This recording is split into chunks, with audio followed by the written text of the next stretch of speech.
Request Honorable Speaker, at least give us 2 hours time, number one. Number two, గౌరవనీయులైన irrigation శాఖ మంత్రి గారు కానీ గౌరవనీయులైన ఇతర మంత్రులు ముఖ్యమంత్రి గారైనా ఏదైనా మాట్లాడాలనుకుంటే నోట్ చేసుకోమనండి.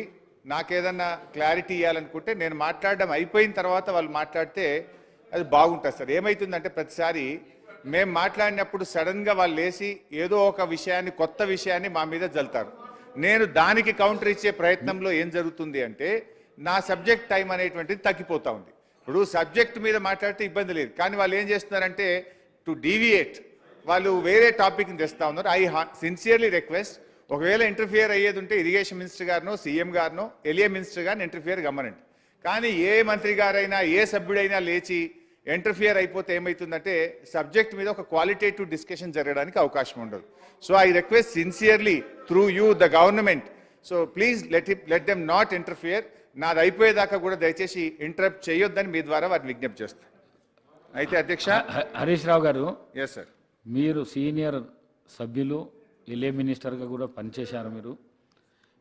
మీరు ఇరిగేషన్ మీద మాట్లాడుతున్నప్పుడు ఇరిగేషన్ మంత్రికి, ఎల్ఏ మినిస్టర్కు, సభాపతి నాయకునికి అవకాశం ఉంటుంది, అది మీకు కూడా తెలుసు. వారు మాట్లాడమన్నా సార్, అదర్ దాన్ దట్ అన్న, వారు కాకుండా ఇతరులు వద్దన్నా. Okay, right. అయితే అధ్యక్ష 3-4 విషయాలు అధ్యక్ష. అయితే నాకేమో ఈ బుక్ ఇప్పుడే ఇచ్చారు, ఒకవైపు ప్రజెంటేషన్ చూడాలి, ఇంకొక వైపు బుక్ చూడాలంటే కొంచెం టైం సరిపోదు. బట్ నేను చూసినంత సేపట్లో ఇమీడియట్లీ ఒక 4 సత్యదూరమైన విషయాలు ఈ బుక్లో ఉన్నాయి అధ్యక్ష. 4 సత్యదూరమైన విషయాలు ఉన్నాయి. అంటే ఈ బుక్ అంతా కూడా తప్పుల తడకగా గత ప్రభుత్వం మీద బురద జల్లాలనేటువంటి ఉద్దేశంతో ఒక ఇంటెన్షనల్గా ఈ బుక్ను ఈ సభలో ప్రవేశపెట్టారు. I will prove sir. ఇంకా చాలా ఉన్నాయి కానీ ఒక 4 ఇమీడియట్గా ప్రూవ్ చేస్తాను. తర్వాత రేపు మళ్ళీ ప్రెస్ మీట్లో కూడా మిగతా విషయాలు చెప్తా. అయితే అధ్యక్ష, పాయింట్ నెంబర్ 1, పేజ్ నెంబర్ 16 మంత్రి గారు చూసుకోండి. Page number 16. అరే నేను మీకు చెప్పట్లేదు, నీటిపారుదల శాఖ మంత్రి ప్రజెంట్ చేశారు, వారికి చెప్తున్నాను. అధ్యక్ష, పేజ్ నెంబర్ 16 పారాగ్రాఫ్ 1 మంత్రి గారు ఇందులో మాట్లాడుతూ మిడ్మానేర్, ఎల్లంపల్లి ప్రాజెక్టులు ఉమ్మడి రాష్ట్రంలోనే పూర్తయ్యాయి అని స్పష్టంగా ఇందులో మెన్షన్ చేసినారు.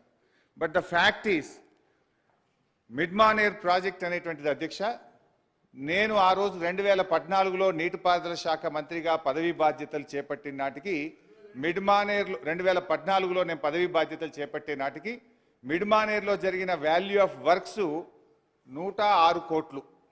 ఆ తర్వాత మా ప్రభుత్వం అధికారంలోకి వచ్చిన తర్వాత 775 కోట్ల రూపాయలు ఖర్చు పెట్టి 3 ఏళ్ల తర్వాత మిడ్మానేర్ ప్రాజెక్టును పూర్తి చేయడం జరిగింది.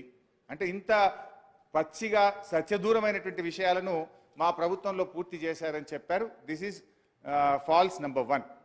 ఇకపోతే అధ్యక్ష రెండో విషయానికి వస్తే, ఇందాక నేను అదే ఛాలెంజ్ చేసిన, ఒకవేళ మిడ్మానేర్ కానీ మీ సమైక్య రాష్ట్రంలో మీ కాంగ్రెస్ పాలనలో పూర్తయి ఉంటే నేను ఎమ్మెల్యేగా రాజీనామా చేసి మళ్ళీ ఈ సభలో అడుగు పెట్టను అని కూడా ఛాలెంజ్ చేసిన నేను. సో అదే సందర్భంలో నేను మిమ్మల్ని మైక్ అడిగితే మీరు నాకు ఇవ్వలేదు. సో ఇంత పచ్చి అబద్ధాలు మాట్లాడకూడదు. Point number 1. పాయింట్ నెంబర్ 2, ఖర్చులు వర్సెస్ ఆయకట్టు. ఖర్చులు వర్సెస్ ఆయకట్టులో ఈ బుక్కులోనే 2 చోట్ల 2 రకాలుగా చెప్పినారు. అసలు విషయం ఇంకా వేరే ఉంది. బట్ ఈ బుక్కులోనే 2 చోట్ల 2 రకాలు చెప్పారు. పేజ్ నెంబర్ 8లో ఈ బుక్లో ఏం చెప్పారంటే, పేజ్ నెంబర్ 8 టేబుల్ నెంబర్ 2.1 ఇందులో ఏం చెప్పారు అంటే అప్ టు 1956